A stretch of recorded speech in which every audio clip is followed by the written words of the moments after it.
In First Thessalonians chapter 5 from 26, the Bible says, it said, greet one another, greet the brethren with holy kiss. My brothers and sisters, how many persons or how many people still do that today?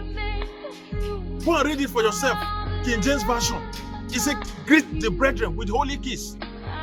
You understand? When you greet with holy kiss, you don't betray. When you greet with holy kiss, you don't backbite. When you greet with holy kiss, you don't hate. When you greet with holy kiss, you don't keep malice. When you greet with holy kiss, you don't have this, you don't have this wickedness in your heart.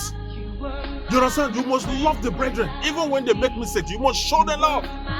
Because that's what that word meant. Even in the UK, they peck each other.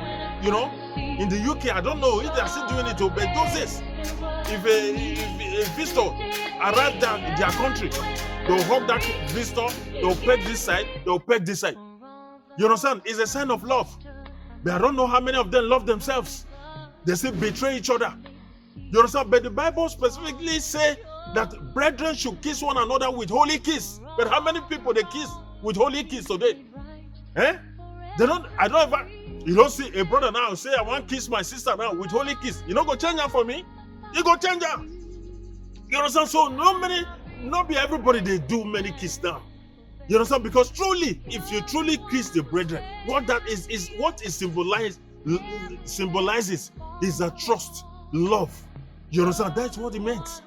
You understand? So when you see any brother that is backbiting, any brother that is creating like what is it called? Like a body that is not of God, is not right.